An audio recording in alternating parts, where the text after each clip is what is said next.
Thank you very much. Are there any questions for Ms. Rosalinda Pineda?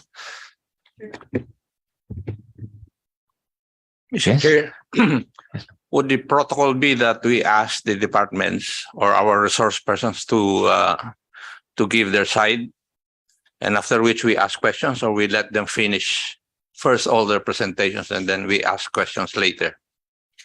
Yes, sir. I believe Ms. Rosalinda has already finished her presentation on the side of Department of Labor. So now we open the floor for questions addressed to Ms. Rosalinda Pineda.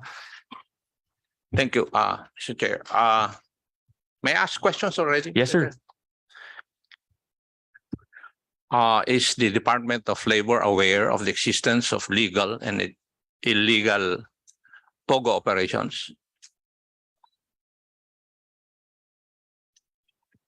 Sir, we can only refer to the news clippings because yung pong aming trabaho po sa Department of Labor and Employment is, aside from issuing the AEP, we also inspect yung pong mga accredited and licensed lang po ng PAGCOR. When it comes to illegal operations, we have knowledge, of course, but because of the news lang po. So ayun po. In other words, what you're trying to tell this august body is that you cannot monitor the entry of foreign employees working in illegal POGO operations. Would that be correct, Madam? Sir, for legal operators po, they comply. They apply for an AEP. Yung pong mga illegal, sir, hindi na po yata yan nagpupunta sa DOLE to apply for an AEP. But when it comes to the influx po, it's the Bureau of Immigration that handles po yung pagpasok po ng mga foreign nationals. So we could only monitor lang po talaga yung nag-ano po ng AEP and those establishment that were inspected and na hindi na po nag-ooperate. Yun po.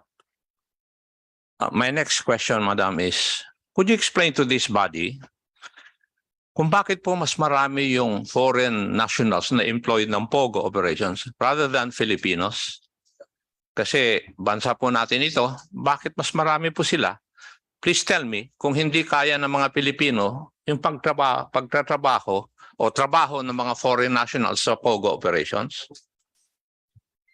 Thank you po, Mr. Chair. That's a valid question po, but based on the operations po ng POGO, since this is an online gaming operations, and some clients po ng POGO ay outside the country and mostly are Chinese, they would need employees po na skilled with that language, particular language.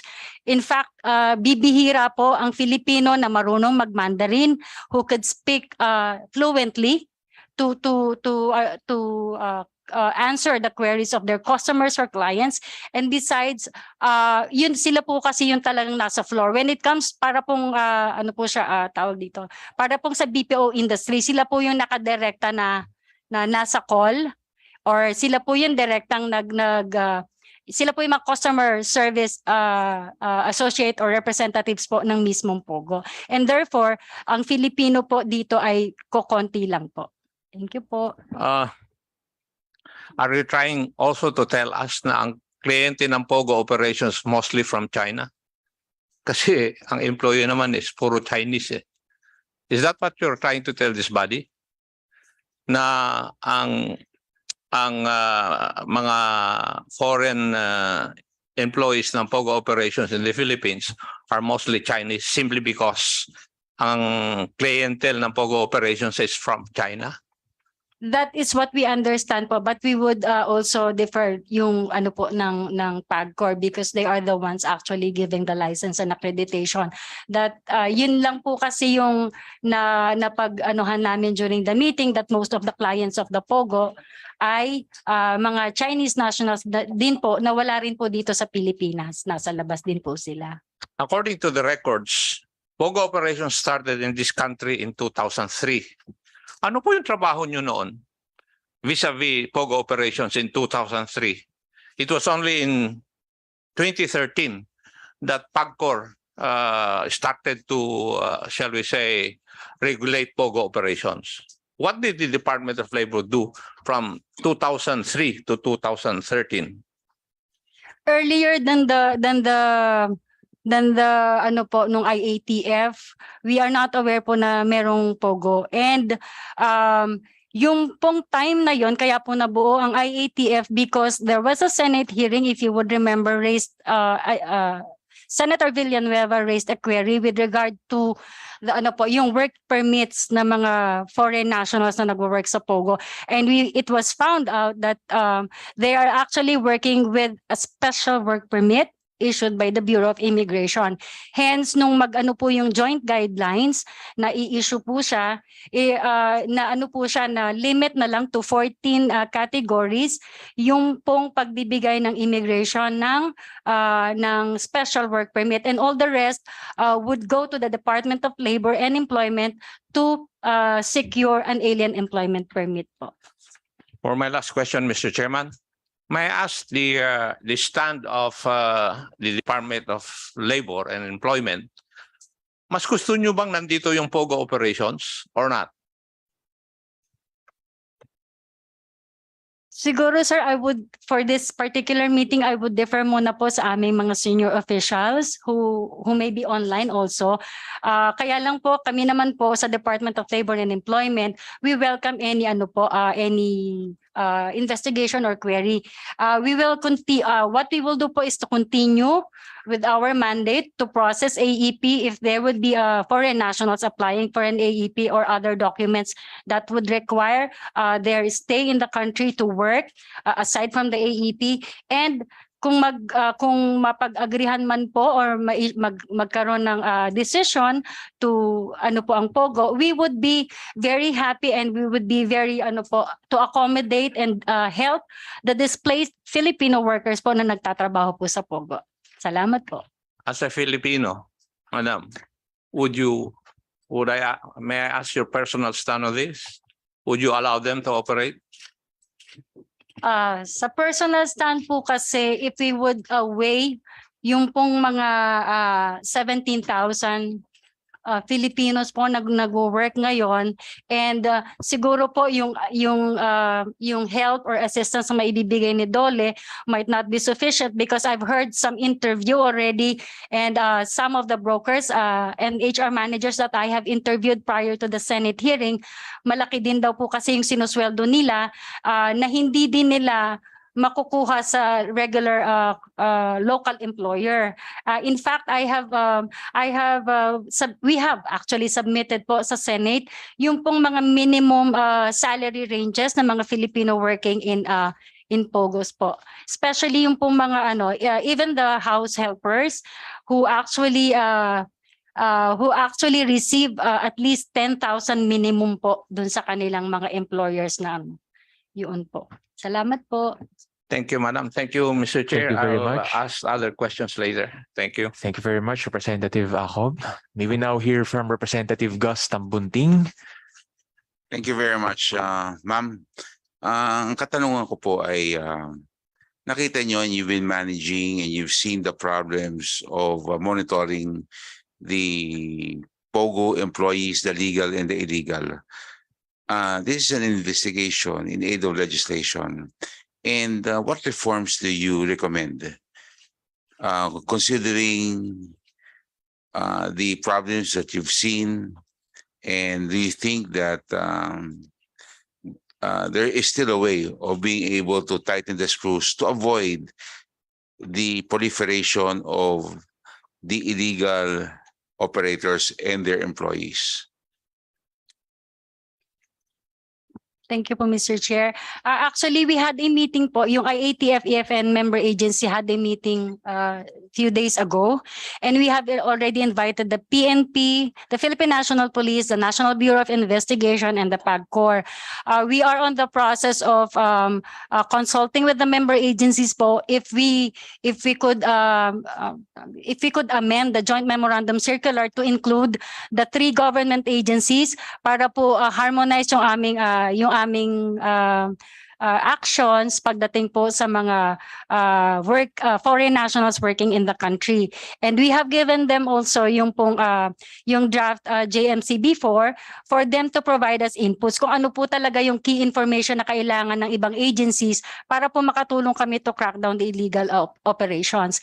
And if I may also say po, we are also strengthening po yung aming guidelines when it comes to the foreign nationals working in the country. In fact, we have issued in 2021 yung Department Order number 221. We have already required all employers to post their vacancies po sa mga publication or newspapers, and even we posted those vacancies in our website. And next to that, meron na po kaming in-issue na department order, accreditation of agents, meaning hindi na po makakapag-apply ng diretso ang foreign nationals ng AEP. It should be through an accredited agent na si Dole lang po ang pwedeng pag-applyan nila, and therefore hindi na po magagamit ang mga agents or mga fixers na mga foreign nationals para magkaroon po ng AEP, because there are certain penalties that we provided in our department order para po makita namin kung sino po talaga yung mga nagiging dahilan kung bakit po nagkakaroon ng AEP na fake ang mga foreign nationals sa bansa. Salamat.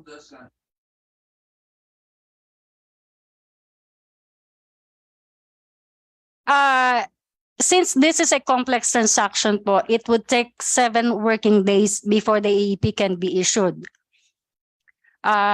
Yes po. Yes po, because in some instances, pagka po nakita natin, for example, nag-apply, hindi pa po nila alam na sila ay required to secure an authority to employ alien, or covered po sila ng anti-dummy law, we would require them po to secure an AEA from the DOJ. So it would take a bit longer than the usual po na 7 working days. Not have how many illegal agents have been deported because they do not have an AEP?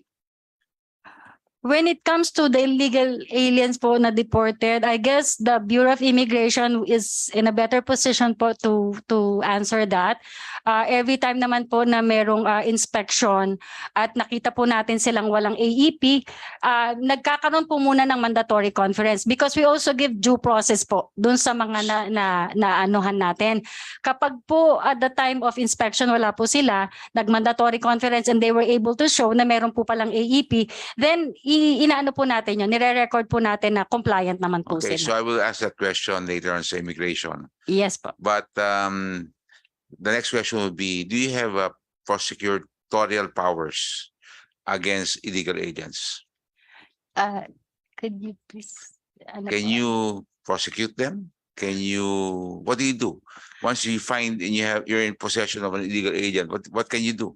Sir, since the Department of Labor and Employment has only visitorial powers, hindi po kami ang wala po kaming police powers, sir, to prosecute or what. We can only ano po yung penalty sa kanila, administrative penalty lang po, and then report them to the Bureau of Immigration for appropriate action po. Okay. So also, I would like to know, considering that there is a pending POGO ban, what have you done to ensure that the Filipinos have a job and are productive? Are there any programs? Sir, we have several programs po. Yung may mga assistance po na yung adjustment measures program po na pwede nating ikuan sa mga madi-displaced na workers. And there are also some interventions sa kanilang mga relatives, like we have for the youth, meron po tayong SPES at saka GIP, and we also have the TUPAD. But ano po, siguro we will issue some guidelines po pagdating po doon sa pagbibigay ng assistance or intervention sa kanila. Gano'ng katagal yung guidelines na yan? Sandali lang naman po yun, sir. Kasi medyo matagal-tagal na at umaangal na rin sila. Sa mga displaced po ba, sir? Correct. Pagdating doon po sa ibang na-displaced, sir, ang pagkakaalam ko po, meron na pong guidelines doon. But for the POGO, which is looming po yung shutdown, Okay. Meron naman po kasing mga interventions na rin po na naka-ready po ang Department of Labor and Employment. Doon po sa iba kasi sir, kailangan muna nating i-verify na talaga po sila ay POGO Filipino workers. So you can only protect the Filipino workers. Yes. Okay. And I'll reserve. I still have other questions, but I'll reserve it later after we go to the other agencies. Thank you very much. Thank you very much, Representative Gus Tambunting. Thank you very much, Chief Rosalinda Pineda, for the valuable presentation on the Mr. side Chair. of the Department of Labor. We now proceed Mr. to Chair. the side of Mr. Chair. PAGCOR. We have the representative of PAGCOR, Ma'am, Assistant Vice President Diane Erica Hogno, who is with us via online or Zoom. Mr. We now Chair. give the floor to AVP Hogno. Good morning, Mr. Chair. On behalf of PAGCOR, may I request to be recognized to give the overview. While on waiting POGO for operation. PAGCOR, may we proceed first to NEDA. We have Representative Hindi naririnig. Asek Sara Lynn Daway Ducanes from NEDA. Wala man Thank ako. you. Hindi man ako, ma'am. Good morning, Mr. Chair and Honorable Congressman. Thank you for this opportunity for NEDA to share its preliminary estimates. So NEDA's preliminary estimates for 2022 show that POGO firms contribute about 53.1 billion to the Philippine economy. This translates to about 0.31% of GDP. So this is in terms of operating expenses, including the salaries and benefits of employees and office rentals. Now, given that 2022 is still a pandemic year, when POGO activities have significantly declined, we also looked at POGO's contributions at their peak in 2019. Now, in 2019, we estimate that POGO's contributions amount to about 104.5 billion pesos, translating to about 0.67% of GDP. In terms of employment creation, although the salaries and benefits were already included in the estimates that I mentioned earlier, current POGO operations were estimated to have created about 20,000 additional employment aside from the actual 16,736 Filipinos employed in POGOs in January to June 2022. The 20,000 additional employment created are mostly in the food and beverage services, farming and fishing activities, retail trade, technical and administrative support services, transportation, and real estate. In 2019, POGO operations have created about 55,000 additional employment. This is on top of the actual 21,000. Now, in terms of inflation, the current impact of POGO operations are relatively negligible as office rents have remained subdued following the pandemic. Prior to the pandemic, though, based on anecdotal reports of select real estate firms, some areas where POGOs operated in 2017 to 2019 had significant increases in rental rates. Now, Your Honor, regarding the tax revenues from POGO, we defer to DOF's estimates on this. In terms of the economic costs, we consider the potential economic costs coming from two possibilities or two sources: Chinese tourism laws and the existence of fraudulent transactions. Now, in 2019, China has intensified its crackdown on cross-border gambling on claims that it serves as a venue for fraudulent transactions and illegal recruitment of Chinese workers. In 2020, China's Ministry of Culture and Tourism, in coordination with relevant ministries, adopted a blacklist of cross-border gambling tourism destinations to stop endangering the personal and property safety of Chinese citizens. So China has urged Cambodia and the Philippines to ban online gambling. Now, while Cambodia quickly moved to ban the industry, the Philippines did not heed China's call. So maintaining POGO operations places the country at risk of being included in China's blacklist, thereby losing Chinese tourists and their contribution to GDP. At its height in 2019, around 1.7 million Chinese tourists arrived and contributed roughly 0.7% of GDP and created about 101,800 additional direct and indirect employment. With the pandemic and tight border controls in China, the contribution of Chinese tourists has been close to zero. Now, in January to August, only about 17,000 Chinese tourists were recorded to have arrived in the country. Now, regarding the second potential source of the economic cost, in March 2020, the Anti-Money Laundering Council, or AMLAC, reported that about 14 billion pesos out of the 54 billion peso POGO transactions, so that's about 26% between 2017 and 2019, was dubbed as suspicious transactions. So further studies of AMLAC reveal a number of issues with POGO, such as low awareness and regulation of anti-money laundering and counterterrorism financing, the growing threat of money laundering and other fraudulent activities, high number of unregulated or unsupervised service providers, and the low level of beneficial ownership identification. Now, given the government's desire to attract more employment-generating investments, both local and foreign, the existence and effects of such fraudulent activities do not bode well for creating an economic environment conducive to these investments. Thank you, Your Honor. Thank you, ASEC. Floor is now open for questions. Yes, Representative Gus Tambunting. You mentioned that if we pursue the allowing POGO to operate here, do you understand that we risk the support of the Chinese government and will affect our GDP? Is that correct? Yes, Your Honor. Given that in 2020, We risk for losing the instance, support, yeah. So we're going to lose. We risk the chance of losing the. there's that risk. But what we were pertaining to earlier, in particular, was in terms of the Chinese tourists blacklisting of the Philippines as a destination for.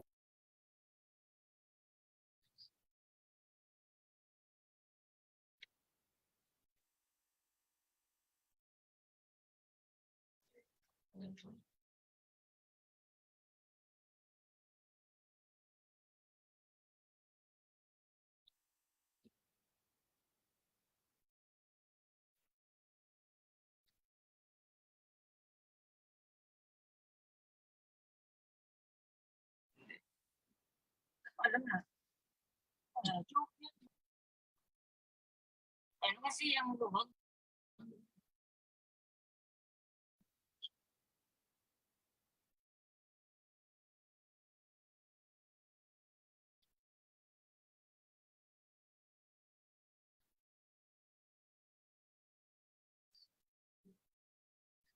Given ba epekto? malaki po ang, we don't have estimates yet, but what we're given the reputational effects, given what we mentioned about this potential gray listing, which is not because of POGO per se, but the fraudulent activities, Yes. can put us in that list, or has put us in that list, that can affect this entire economic environment that we're trying to create to attract the investments, both local and foreign, employment generating investments in the country. So will an abrupt closure of POGO affect the economy and damage affect our economy? There would be costs, definitely, Your Honor, but then in terms of, for instance, the loss of the rental from these POGOs, that can be, supplemented or substituted by other activities. So malaki ba ang epekto? So far, Your Honor, our preliminary estimates show that POGOs generate a net cost Yes. to us. So in terms of, so just considering the effect on tourism, the potential effect of Chinese tourism on the country, and the estimates that we have 2019 actually, when POGO was at its peak. And how much do we stand to lose if there's a ban of the POGO operations, a total ban? And this could, If at its peak, Your Honor, 2019, we're looking at about 104.5 billion pesos. 4.5 billion pesos. 104.5 billion would be the effect in terms of taxes. This does not include taxes yet, Your Honor. So we defer to DOF for those estimates. This includes operating expenses, the salaries and benefits of employees, and also the rentals, office, housing Okay. rentals. So this is wala pang taxes dyan. Wala pa, Your Honor. And do you think that if we follow the request of the Chinese government, we would gain more? At least, Your Honor, in terms of tourism, because that's what they were threatening, to include us in a blacklist that would make it more difficult, definitely more difficult for Chinese tourists to come here. And given that they contributed 0.7% at its height in 2019, yeah, we stand to lose that potentially. Maraming salamat po. Maraming salamat. Thank you, Mr. Chair. Thank you, Representative Gus. We now give the floor to Representative Acop. Thank you. May I ask NEDA if the data you presented were all estimates or actual? It's a combination of actual. It's a combination, sir, of estimates and actual. There are. Yeah. Yes, sir. From your answer, could you please tell us now how much is the contribution of POGO operations to our GDP? In 2022, Your Honor, our preliminary estimates amount about 53.1 billion pesos. Yeah. There was an interview on the chairman of the Ways and Means Committee of the Senate, Senator Gatchalian. And the estimate that he had was 34.67 billion in direct and indirect contributions from POGO businesses, which is now correct.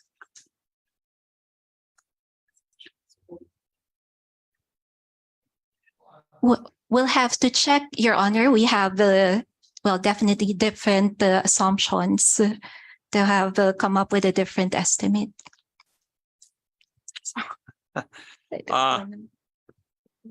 Let's go to Nakikinig ka, hindi. in one of the reports of a consultancy firm. POGOs contribute some 551 billion to the Philippine economy yearly. Would this be correct?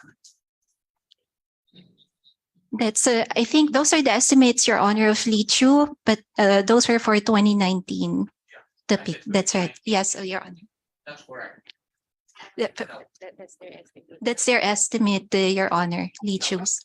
What was the actual thing Yung, ng isang consultancy firm eh?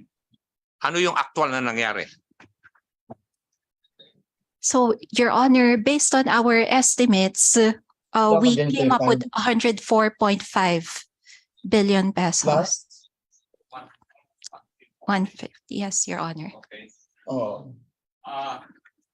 May I ask then, if we close down all the POGO operations, both legal and illegal in this country, what would be the loss of this country in terms of GDP?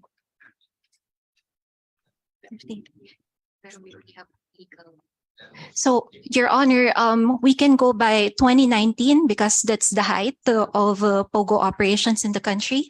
That's about 104.5 billion pesos. But the caveat is that we only have the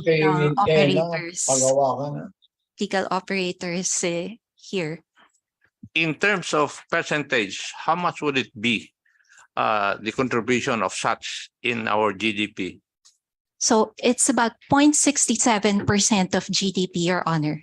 0.67. Yes, Your Honor.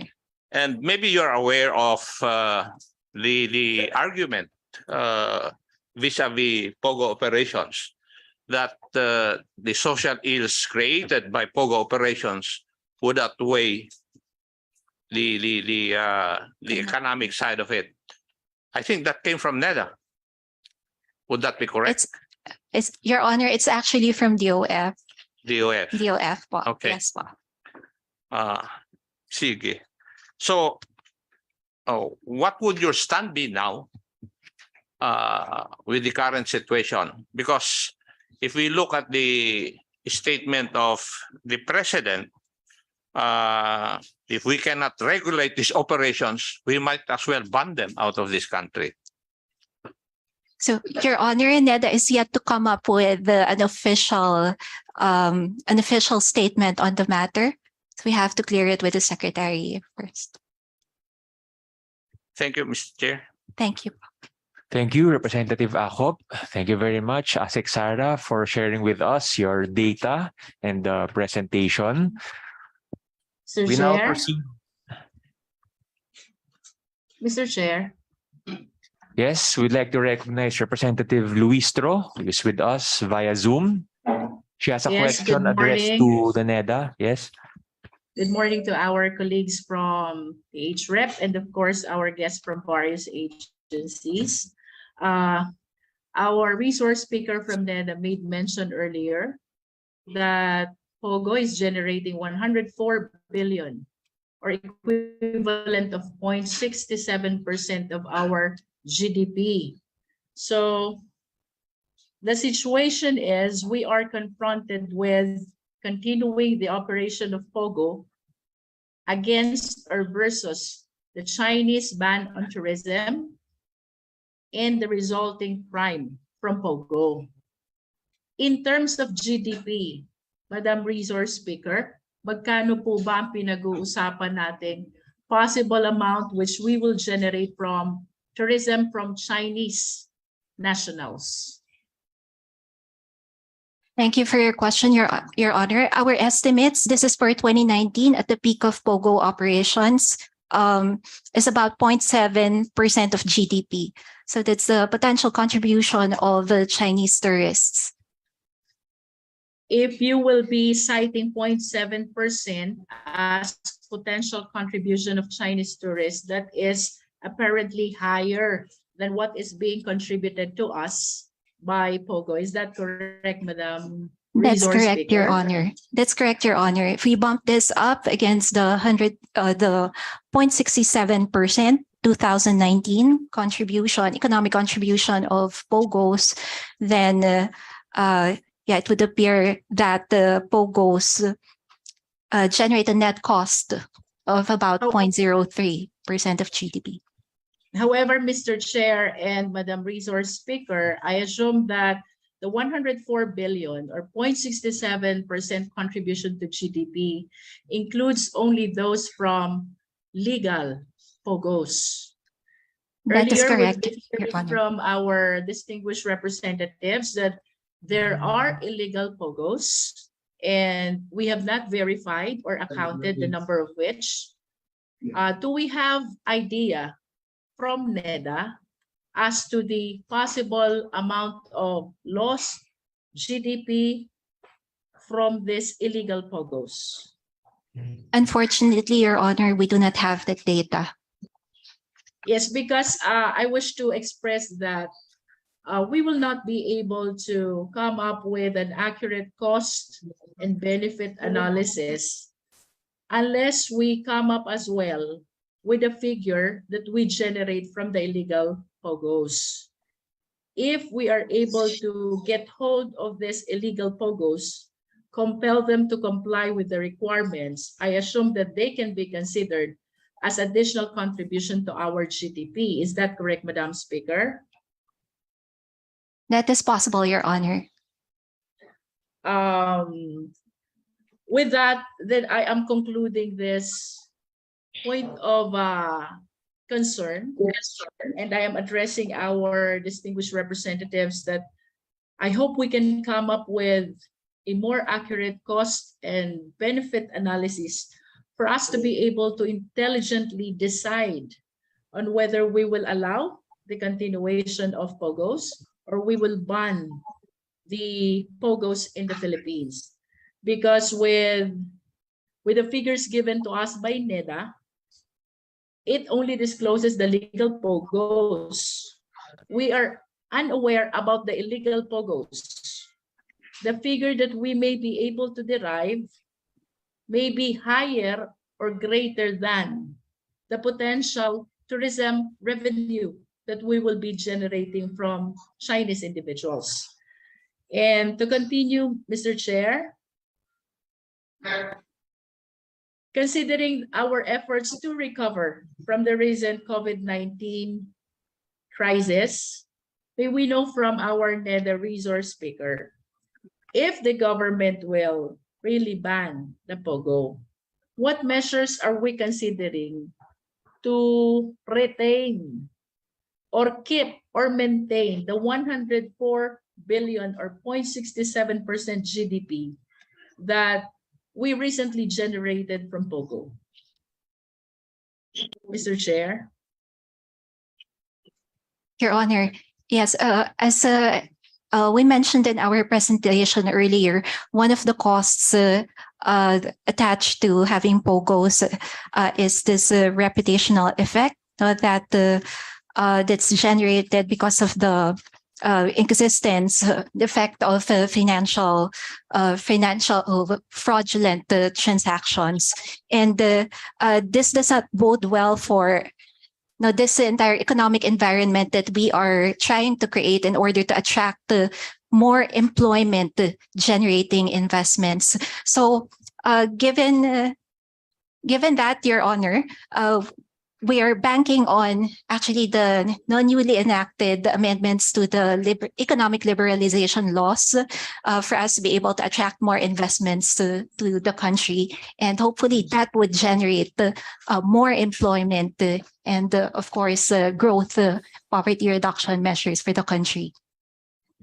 Mr. Chair, of course, we acknowledge the economic liberation laws pronounced by our Madam Resource Speaker from NEDA, but do we have, or can we hear more specific measures by which we will be able to keep or maintain this 104 billion GDP in case we totally ban POGOs in the Philippines?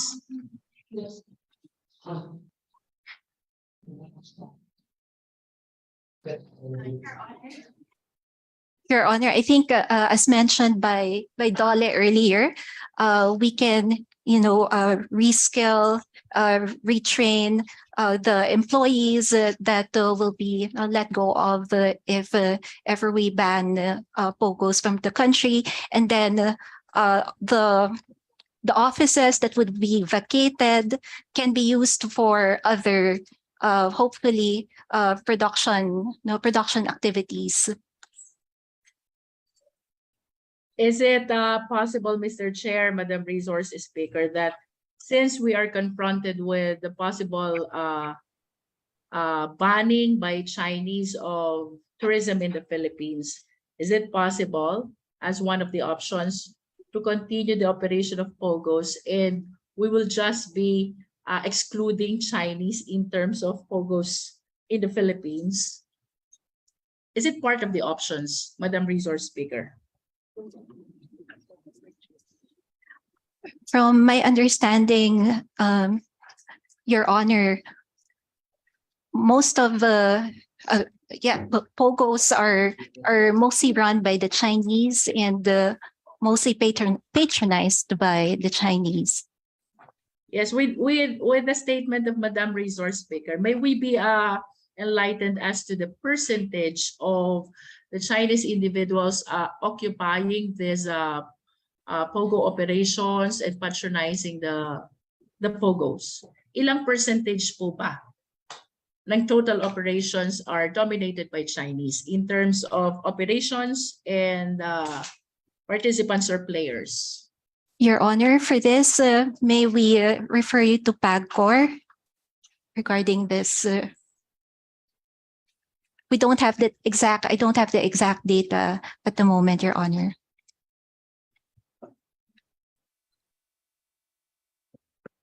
Mr. Chair, may we be enlightened on that question from the PAGCOR? Yes, the manifestation is duly noted. However, we have invited PAGCOR, but they are not present today via online. Mr. Chair, good morning, Mr. Chair.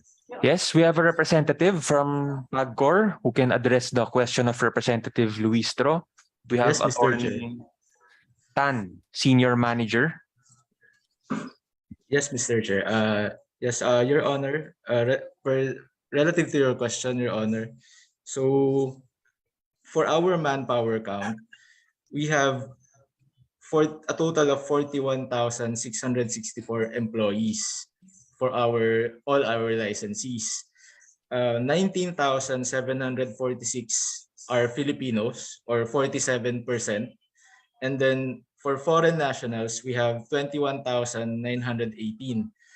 Dun po sa foreign nationals, ang Chinese po accounts for 7,534 or 18%, Your Honor. Is it 18%, Mr. Chair? 18 or 80? 18, Mr. Chair. If it is 18%, Mr. Chair, it means that there is a remaining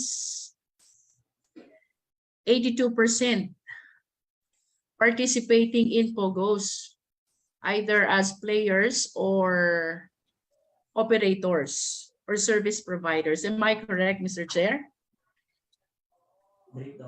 Your Honor, the 18% are the employees. So the remaining 82% are also employees in various service providers, Your Honor. So 47% of that are Filipinos, Your Honor. Okay, if I may reiterate my question, Mr. Chair, out of the total POGO operation, ilang percentage po ba doon ang Chinese dominated in terms of players and operators? Because earlier the NEDA was manifesting that most of the operators are Chinese, most of the players are Chinese. And this led me to the question, ilang percentage po ba ng total POGOs ang dominated ng Chinese as players and as operators?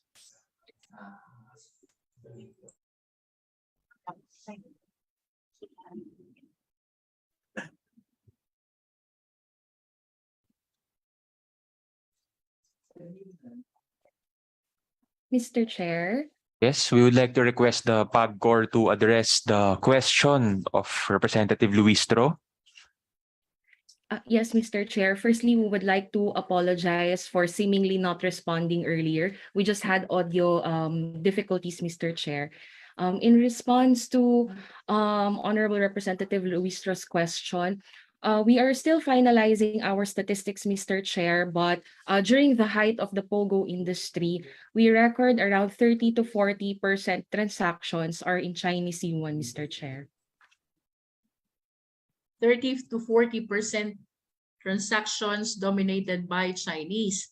It means that there is a remaining 60% dominated either by Filipino nationals or foreigners abroad, other foreign nationals. Is that correct, Madam Resource Speaker? Your Honor, as to transactions, we will not record any Philippine peso for the reason that Filipinos are not allowed to engage in offshore gaming operations. The remaining 60 to 70% of the transactions may either be euro currency or dollars or currencies from neighboring ASEAN regions, Your Honor. Okay, with that manifestation, Mr. Chair, I hope that we will be guided by the figure that was given to us.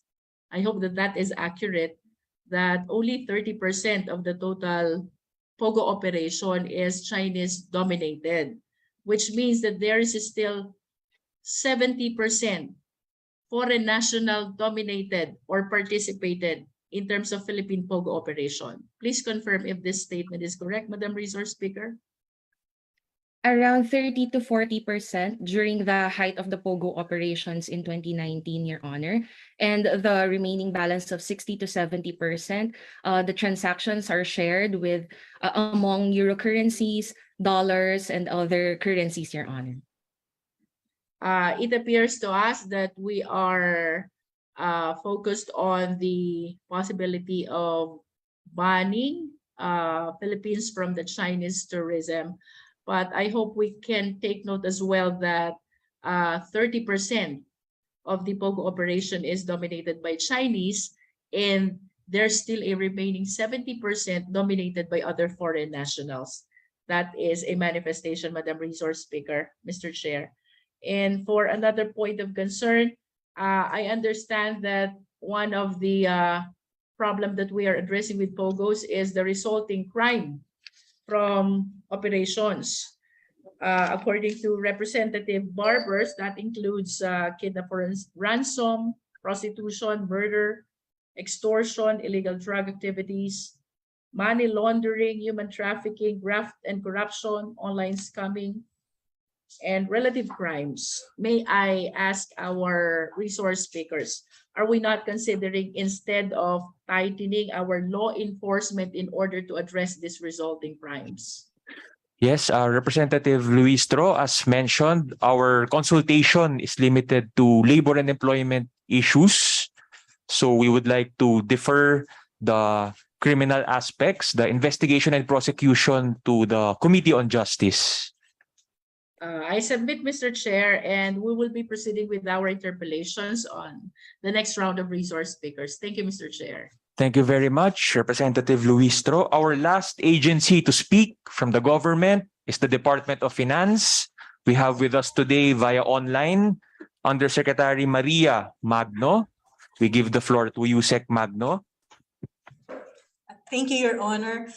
We just want to add to what the NEDA has already presented. So from our end, we want to point out that the total tax collection of the Bureau of Internal Revenue from POGOs have declined over the years. In 2018, the total tax collection of the Bureau of Internal Revenue from POGO is 2.38 billion. It has increased to 6.42 billion in 2019. And then further increased to 7.18 billion in 2020, but this has declined to 3.91 billion in 2021. And as of July 2022, the total collection of the BIR is at 3.9 billion. The breakdown of the 3.9 billion is as follows. It's 300 million from corporate income taxes, 2.7 billion from the withholding taxes of POGO employees, and 800 million from other taxes, which includes business tax, franchise tax, and the DST. We also want to add to the presentation of NEDA. In our case, we adjusted the total benefits that we are getting from POGO, the total economic contribution, and using a 2021 GDP. Next slide, please. Aside from the direct tax payment, we've used the data coming from LICHU with respect to office space rentals and the potential income from housing space rentals, and we've computed this to be around 64.61 billion, which is 0.3% of the 2021 GDP. That's all, Your Honor.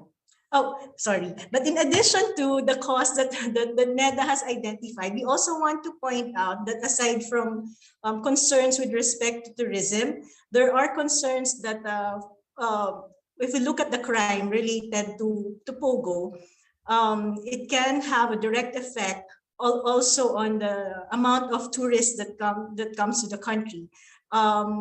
Also, it can have an effect on a foreign direct investment. In one study that we examined that looked at the panel data of 67 countries, it showed that crime incidents, one crime incident in every 100,000 population can result in a decrease of GDP by 1%. So based on our estimation using that result, the effect or the potential losses with respect to FDI for the Philippines could range from 16.7 to 26.2 billion pesos. And I also would like to support the argument of Congresswoman Luis Tro when she brought up that given the crime related to POGO, the additional cost that we will need to incur if we want to continue would be the cost that needed to be allocated to the security sector, PNP, immigration, to be able to completely eradicate this the crime related to POGO. The third cost that we would like to emphasize is the cost on our institutions, which currently we are still estimating. But for example, the potential impact of corruption activities in various government agencies may also have an effect on our attractiveness as an investment destination. So those are just to add to the costs that have already been identified by NEDA. Thank you, Your Honor. Thank you, Yusek. So we're done hearing the side of the government. We would also like to hear the side of the POGO firms, operators, and service providers. We have with us today physically present representatives from the Association of Service Providers of POGO, Attorney Paul Bongco and Attorney Michael Danganan. Yes, Attorney Paul. Good morning, Honorable Chairperson Nograles, to the members of this committee, to the ladies and gentlemen and distinguished members of the House of Representatives. The Association of Service Providers and POGOs is a voluntary organization of PAGCOR licensed offshore gaming operators and service providers. It was established, formed during the onslaught of the COVID-19 in early March 2020 to address the growing concern affecting the industry. In light of the pending Senate bill, which became the POGO law that was enacted in 2021. The ASPAP, during the height of the pandemic in 2020, the ASPAP members contributed around 213 million in cash, 24 million in relief goods, 300,000 test kits, 2.5 million surgical masks, and other hospital equipments, Mr. Chairperson. And the ASPAP, substantial members of the ASPAP are pillars of the POGO industry in the Philippines and are actually major contributors in the revenue collection of the Philippine government. In our data, for the last 6 years alone, the POGO industry has contributed around 62 billion pesos. And ASPAP is composed of 16 PAGCOR licensed POGOs, 68 service providers, Mr. Chairperson. Yes, sir. And we have around 128 offices scattered in Metro Manila, in Clark, and in Cavite, Your Honor. And the total office space that our members occupy is around 400,000 square meters. And in our data, we are proud to say that for ASPAP members, we have more Filipino employees than foreign nationals. And while the contribution of POGO has declined since 2020, Your Honor, we believe that this was brought about by the enactment of the POGO law, which imposed higher taxes and to the POGO and service providers. But if we make correct the data presented by the DOF, while the initial contribution or BIR collection was around 3.9 billion in June 2022, from the period January to June 2022. In the Senate hearing that was conducted recently, Attorney D of, I believe, of the BIR mentioned that it has increased to 4.83 billion from January to August 31, 2022 alone. So for us, PAP, it is our plea, considering that the POGO law has, been enacted into law for 1 year only. We believe that if the industry will be given more chance, the industry will go back to its pre-pandemic contribution. And with this contribution, I think we honestly believe that we will be able to help not only our economy, but more importantly, our Filipino workers. And to provide more data about the Filipino workers in the POGO industry, may I turn over the mic to Attorney Michael Danganan, Your Honor. Magandang umaga po, Mr. Chair, and to the honorable members of the committee, and as well as to our resource speakers. Continuing from where Attorney Bongko jumped off, insofar as this opportunity that is given to the Filipino workers in the POGO industry, we appreciate the opportunity. Based on data coming from PAGCOR as well as the DOLE, we have 19,726 Filipino workers in the POGO industry. The association, for its part, employs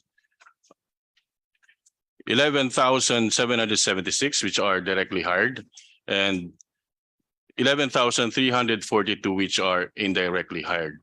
So looking at the numbers coming from PAGCOR as well as the DOLE, this does not reflect indirect employment, and also those employed in other food and service establishments which employ Filipino workers and which cater to the needs of the POGO industry as well. The situation right now is very much being monitored by the Filipino workers. These Filipino workers in POGO have their own experiences in working in other industries. Some of them have worked overseas because of the lack of opportunity, employment opportunity here in our country. So they took that chance, and far from their families, they were employed abroad. They found better opportunities than what they have while they were working abroad. So they joined the POGO industry.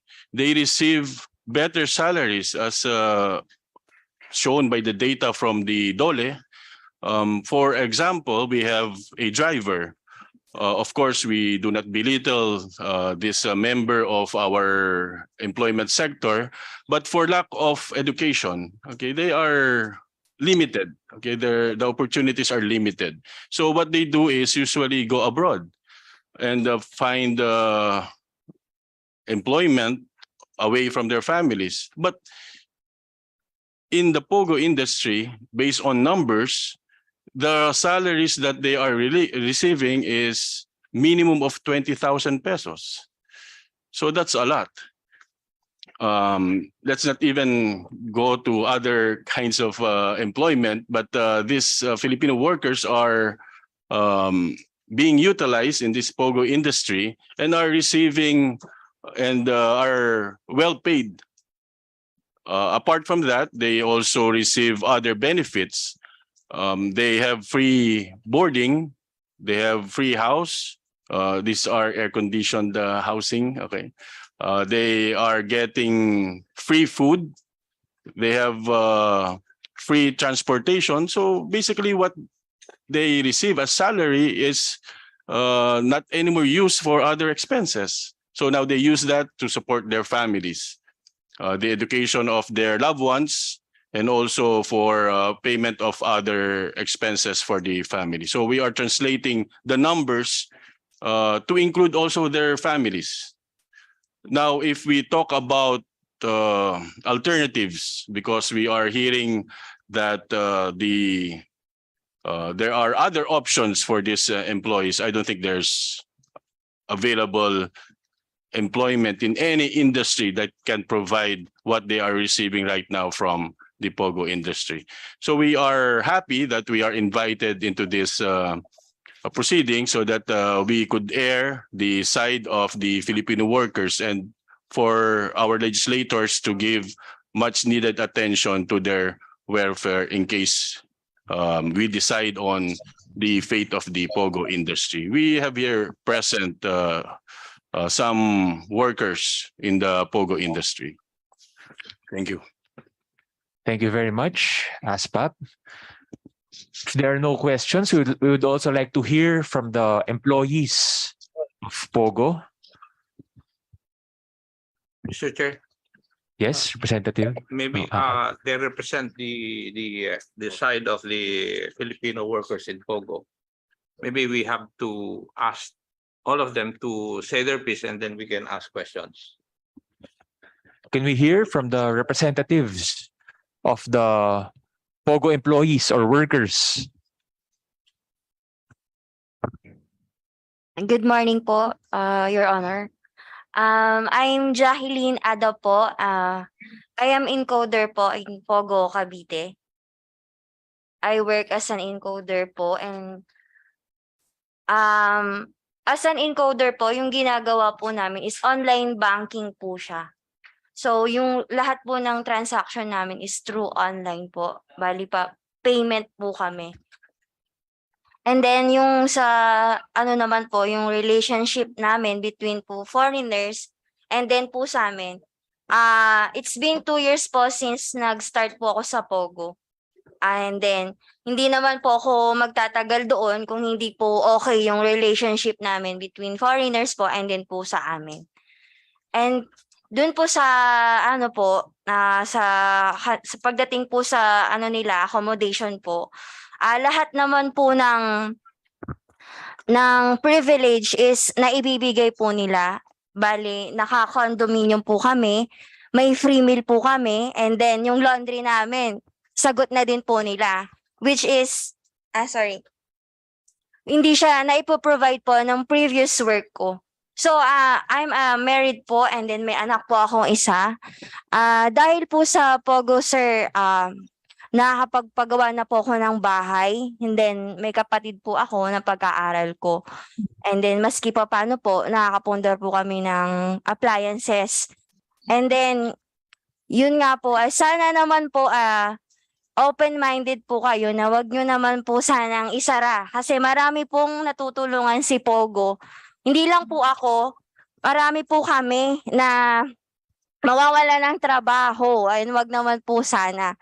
Kasi po, sa ngayon po talaga is, si POGO lang po yung alam ko na makapagbigay po sa akin ng para parang sapat siya.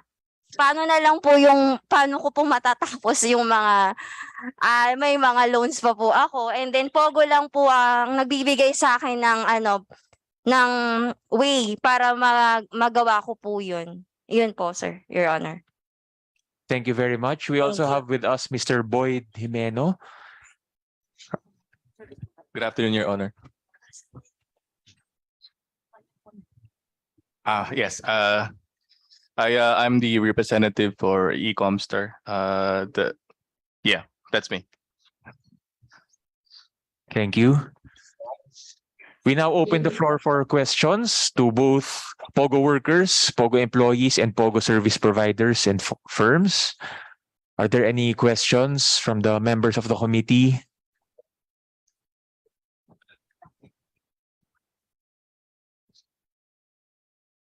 So, absent any questions, we now recognize. Mr. Chair, I think Yes, we have Rep. Salceda has representative. been raising his hand. Yes, I'm about Our to. distinguished representative from Bicol. Yes, I'm about to recognize the chairman of the House Ways and Thank you. Means Committee, Representative Joey Salceda. I believe he has a presentation. No more, because I have a flight to catch. I'll just raise a few questions, a few points. First, can you show the tourism profile of China, Christian?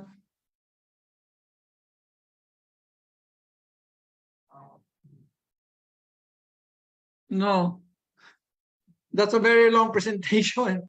No, I want no. We have a very long presentation actually on POGO, but because I was the principal author of the most brutal tax law ever in this whole world. See, I think it's quite speculative to say, if you look at this, the Chinese outbound tourists, Cambodia is supposed to be a friend of China, or Dubai. How come they also had the same 95? Can you put it on the other side? So in short, China's been actually implementing a no tourist policy. So how can there be a? So it's the same 99.4%. So I think it's highly speculative for NEDA to relate. And in fact, the Chinese ambassador was quick to clarify the statements that were attributed to some of our leaders. So basically, sa Pilipinas, Dubai, where actually most of the POGOs are now, and I just did a tour of the entire ASEAN from, I went to Bangkok, basically virtually Laos, Cambodia, Vietnam. Oh, the casinos there are thriving with Chinese gamblers.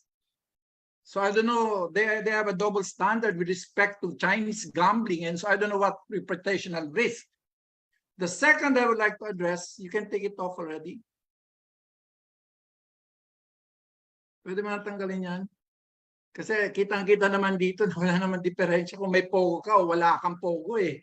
Talaga naman wala naman talagang turistang pinapalabas ng China dahil sa zero COVID policy nila. At saka yung mismo Chinese ambassador nagsabi na walang relasyon yung dalawa. Pangalawa, sinasabi ko nga, kung kabibisita ko pa lang dyan sa buong ASEAN, tinitingnan ko talaga kasi I did my own study precisely to see why they are flocking to Vietnam, Thailand, etc. Because of I was trying to see their power cost as well as their ease of doing business, which is probably the major structural constraint to why our liberalization law are not working. But that's a different case altogether. So doon ko nakita kung bakit mura ang kuryente sa Thailand, sa India, bakit tambak ng mga Chinese gamblers doon in between Laos in the border, as well as of course the border between Phnom Penh and Ho Chi Minh. And number two, with respect to that the other reputational risk, under the law, the AMLA law, anything above 500,000 is suspicious transactions. So paano magiging suspicious transaction kagad yung 14 billion? That they may be related. So ibig sabihin, natural naman, may mga gambler yan. So obviously, yung out of the 56 billion, 14, it would be, I think, in fact, mababa ang estimate na yan. Kung dahil lang sa transfer, the above 500,000 is already suspicious transaction by legal. So hindi sinasabi ng suspicious transaction ng AMLA na suspicious na yun ay anomalous. They are suspicious because anything above 500,000 is being reported. So I just want to deal, but if you want to go through the whole thing, I also did my own, and it's very a monochromatic approach to linking kidnapping and FDI. I think would be a facile approach to this. It is a very multifactorial. You know, the USEC of DOF is my friend. There are far more factors that affect the flow of foreign direct investments because ang point ko dyan, we've been talking about crime and what is the crime being talked about here? And yung kidnapping, what is the kidnapping that we're talking about here? When in fact, if you look at it, can I just show you page? Patingin nga nung nahuli doon sa Angeles. Anyway, Mr. Chair, iiwanan ko po sa inyo itong but I have to catch my flight na kasi.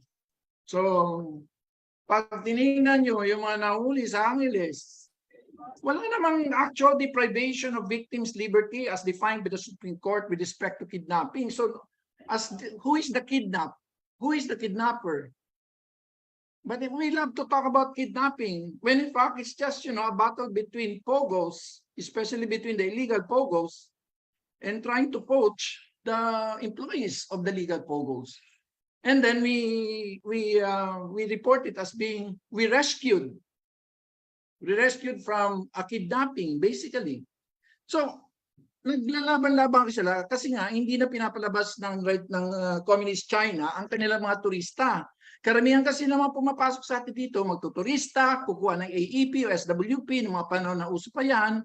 And in fact, I would suggest kanina, there is a gap that's being talked about, which is really 30 to 40% lang ang mga Chinese. So basically, meron tayong mga Mandarin speaking na mga visa-free ASEAN. So tingin ko yun na yun ang lumalabas na mga Mandarin speaking kasi ang konti-konti talaga ng mga Mandarin speaking Filipino workers. So lastly, Mr. Chair, kasi nagmamadala ako, paano kung ang POGO, katulad ngayon, ito, you look here, you go to GCash, and you can play casino already. So how do you call that? That is Philippine online gaming. That's so this is so Globe is engaged in POGO. So what if the clientele now is based in the United States? What if it is already the English language? That's why if you look at that law, please, I ask everyone, because that law has broken a lot of, is a major breakthrough law. Yung income na sinasabi nila na kinikita dahil dito sa atin yung servicing, pero yung naglalaro ay nasa China, sabi nila yung income niyan hindi dito sa Pilipinas. Pero dahil by legislative fiat, if you read sabi ng Supreme Court, which upheld the validity, yan ay income because sinabi ng Congress, income yan dito sa Pilipinas. So if we break all these things, this one, digitalization will be, ito po ay magiging, it is irreversible. Second, gambling is definitely part of human character. So unless you want to reverse digitalization, unless you can change the ambivalence of the human character or capacity for good, as well as our propensity to hurt ourselves. So, but the thing that really worries me is that the Philippines has always that infinite capacity to shoot ourselves on the foot. Here we are given a chance to essentially, we are the only country with a law on POGO. The only country with a law on POGO, which has given regulatory stability to POGO. And with respect to the other crimes, that supposed crimes, there are enough laws. Will I close all the PESA because a lot of smuggling and the transfer pricing is happening there? No. Will I close all the red light district because there's prostitution and other forms of crime being happening there? There's a high concentration, far higher than the 1 per 100,000 is being spoken about. Then let's close all the red light districts. There are enough laws. What I'm saying here, when we designed the POGO law in 2019, and it was signed, the IR was signed in December 2021, there's no direct correlation between the POGO taxes because the POGO tax only became effective last December 2021. So wala akong ano yan. So ang nangyari po diyan ay hindi not because we were expecting then that the country will benefit on the 2019 basis at least 42 billion a year for government a year, and by the following year we saw that we could get 64 billion given the trend lines that we're looking at in terms of the pre-let or pre-leased na mga spaces. Anyway, Mr. Chair, I wish I could come and make a full presentation. So I am not jumping from one. First, on the reputational risk on tourism and the reputational risk with respect to AMLA. And third, with respect to the direct correlation, as if it's a monochromatic relationship between kidnappings of 1 to 100,000 vis-a-vis FDI, I think that should be reviewed. And with that, Mr. Nanginayang din kasi ako dito because this is something, unang-una, hindi man ito gumagamit ng pera ng Pilipinas. Pera ng mga Chinese to. Nagkataon na tayo lang may batas kung saan pwede natin silang payagan na maglaro ng casino. So, pero, Pilipinas lang ba? Pumunta ka ng Vientiane. Kaikot ko lang po sa buong ASEAN. I did my own tour to know why are power costs low in Thailand? Why are power costs low in Vietnam? In all these other countries where massive foreign direct investments are flowing. And there I saw, wow, the supposed Chinese ban on gambling is thriving in Vientiane. It's thriving in Phnom Penh. It's thriving near the Ho Chi Minh area. So I guess I'm not saying, well, that's their policy, probably because they think Cambodia and Laos are friendlier to China than the Philippines. So that's all, Mr. Chair. I wish I could share because actually my plane is already touching down. Thank you very much. Thank you very much, Chairman Joey Salceda of the House Ways and Means, for providing us with your policy analysis on the POGO industry. We'd also like to recognize Representative Franz Castro. Before we adjourn, I would like to thank our agencies from the government, led by the Department of Labor, NEDA, DOF, and PAGCOR for joining us today. Yes, I would like to recognize first Representative Gus Tambunting. Thank you for very much, Mr. final Chair. remarks. Yes, meron po kami mga tanong sana. Are you... Yes. Pwede Yes, po sir. po magtanong? Kasi ako nagsalita ko kasi si Attorney Songko kanina for POGO. And my question would be, have you reported illegal aliens of the POGO industry to the government in the past? Since you were there supposedly to also police your ranks, no? Please. Thank you for your question, Congressman Tambunting. Unfortunately, it is difficult for our ASPAP members, no, to know who among the operators are illegally operating in the country. But in so far as the ASPAP members who are legal, legitimate operators, we are willing to cooperate with our government agencies, law enforcement, to identify who are these illegal operators. And actually, during the, if I may, Your Honor, if during the Senate hearing, the Philippine National Police admitted that they already put in intervention. And according to the National Police, since the implementation of this intervention, the crime related to POGO there's no more crime related, POGO related crimes. Who said that? I think it was Parang ikaw lang nagsasabi nun. no, yeah, I think, Your Honor, the Senate records can it was the National Police. Since you are a lawyer of POGO, may I know what has your industry done to make sure that the workers are compliant with the labor laws? Congressman Tambunting, just to correct, I'm not the lawyer of POGO, I'm the spokesperson. Yes. But with our ASPAP members, we have been complying with all government regulators, with the Bureau of Immigration, Department of Labor, Bureau of Immigration, and of course, we have licenses from PAGCOR. Okay. So you are the spokesperson Yes, Your Honor. of ASPAP, Your Honor. ASPAP. Okay. So Senator Sherwin Gatchalian has mentioned that 1.9 billion pesos were not collected by the Philippine government because POGOs have allegedly failed to settle their taxes. Do you think this is true? It is unfortunate that it seems that there are legitimate POGOs who are not remitting the correct taxes. But from our end, from the ASPAP members, we believe that we have remitted the correct taxes, and we are actually in the process of checking our figures that we submitted with PAGCOR and via BIR.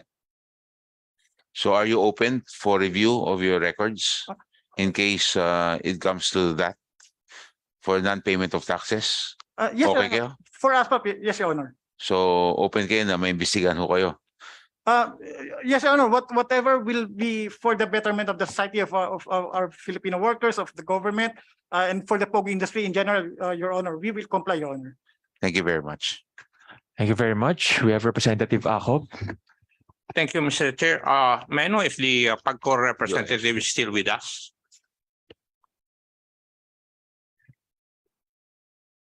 Yes, Yes, Is he present? I don't think he's present. the PAGCOR representative is with us via online Zoom. We have Can ASEC, you we have USEC. use it? Your Honor. Yeah, Mr. Chair, I think he's there already. Yes, Before the honorable, may I ask why are they not present here? The PAGCOR and the DOF, NEDA, and the others are here. Considering na hindi naman ho yung head ang hinihingi, USEC na lang ho, yung assistants ng PIADRA. Why are they not here? Present. yes. Although they were sent invitations, we have an hybrid meeting today. But nonetheless, may we address the question? May we refer the question to the representative of PAGCOR, Assistant Vice President Diane Hogno.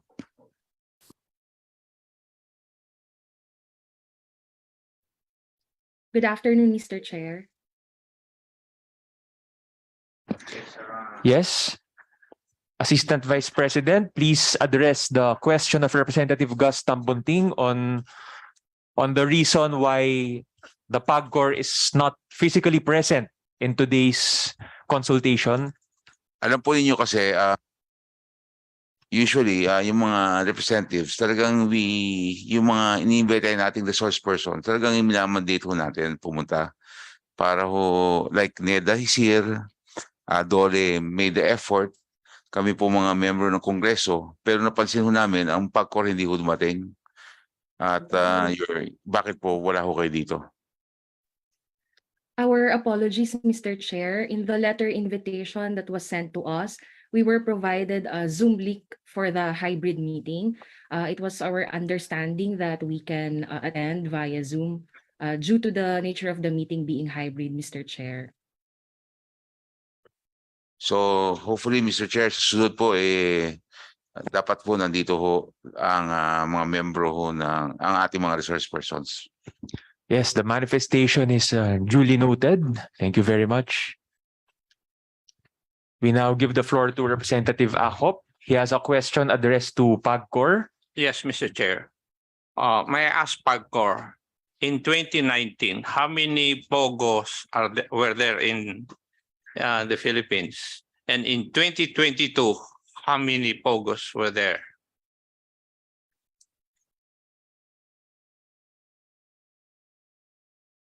In 2019, Mr. Chair, we note 63 POGO licensees. And now 2022, 34 POGO licensees, Mr. Chair. Yeah. May I ask PAGCOR, what might be the reason why from 63 it went down to 34? There are various reasons, Mr. Chair, but the majority of the decrease was attributed to the winding down of their operations due mainly to the pandemic, Mr. Chair. Thank you. Mr. Chair, may I proceed now to ASPAP? Attorney. Yes, Your Honor. Mr. Chair, you said that you represent you're the spokesperson of 16 POGOs and 68 service providers. Yes, Your Honor. Tama po. Yes, Your Honor. And you stated a while ago that there are more Filipinos in these 16 POGOs and 68 service providers than foreigners. Yes, Your Honor. Actually, we submitted before the committee the breakdown of our foreign and local employees, Your Honor. And it was published, your position insofar as POGO operations are concerned. You called for the government to carefully weigh out and determine the economic contributions, including the potential loss of jobs, in deciding the fate of the online gaming industry. Yes, Your Honor. When you came out with this statement, have you ever considered the social ills that arose from the POGO operations? For example, like crimes, the influx of Chinese workers, health, other issues like illegal operations, having police bodyguards, and not paying the proper dues of POGO operators? Yes, Your Honor.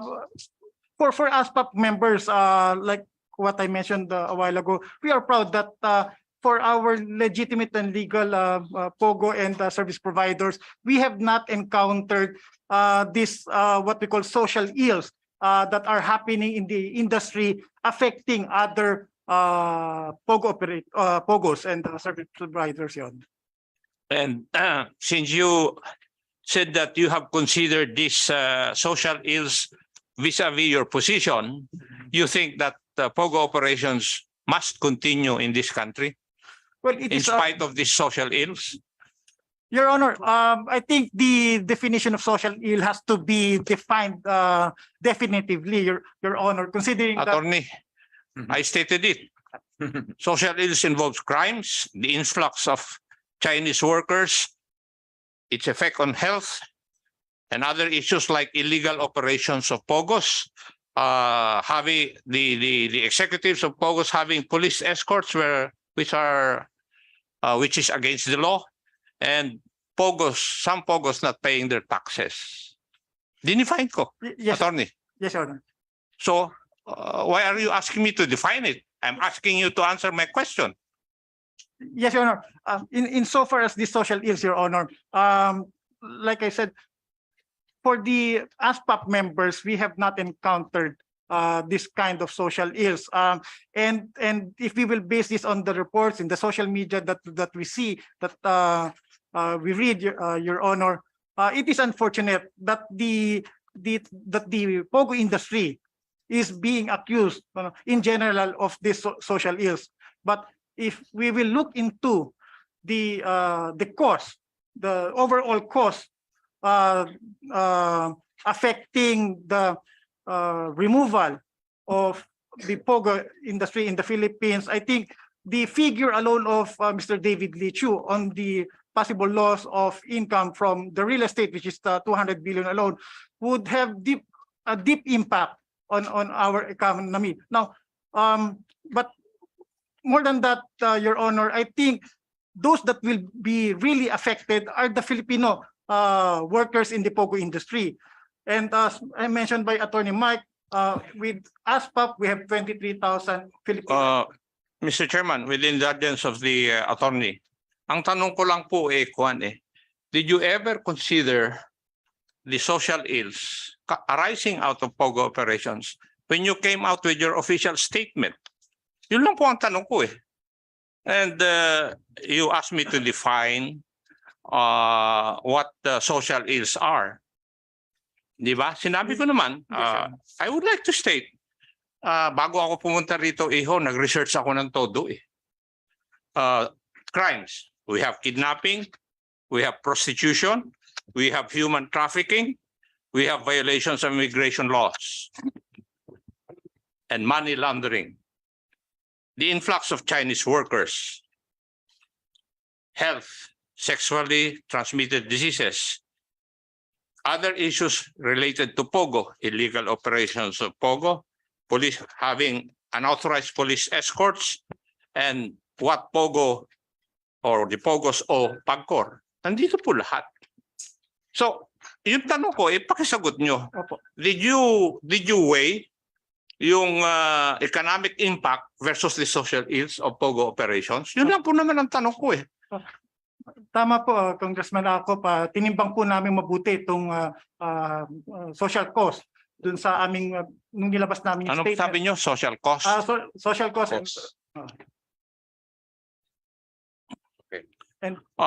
May I ask, Attorney, when you weigh this, if you look at the economic aspect of it, there are data in terms of amounts of money. Tama po, loss or gain. Tama. Now, if you look at the social ills, how did you put a number or the amount of money insofar as the social ills are concerned? Binigyan nyo ba ng numero? Ang ibig sabihin, ito yung economic data vis-a-vis the social ills. Tama? Tama po. Itong economic impact, may data yan eh. In terms of numbers and amount of funds. Tama? Na pwedeng mawala, pwedeng makuha natin. Pero yung social ills, when you considered it, meron bang amount kayong inilagay?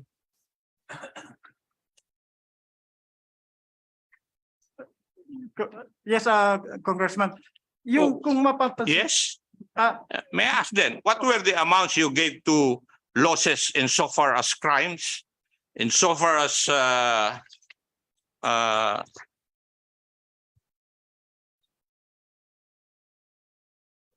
influx of Chinese workers, the effect on health, the illegal operations of POGO? Meron ba kayong, mabibigyan nyo ba ng numero ito talaga? Congressman, mahirap po talaga na i-quantify yung social ills, yung cost ng social ills brought about by the POGO industry. But let me clarify lang po na kung titignan din po natin yung datos, tila po yata sa mga illegal operators po yung naapektuhan itong mga social ills na nababanggit po. So katulad po ng nasabi ko, sa aspect... Ang ibig nyo sabihin sa legal POGO operations, hindi po nagkakaroon ng social ills? Is that what you are trying to tell this body? Doon po sa naibigay yung listahan po ng social ills, sa aming datos po wala po. And you're only speaking for 16 POGO operators. And as per PAGCOR, there are 34 legal POGO operators. So how can you come up with a conclusion like that when you only represent 16 POGO operators and 68 service providers?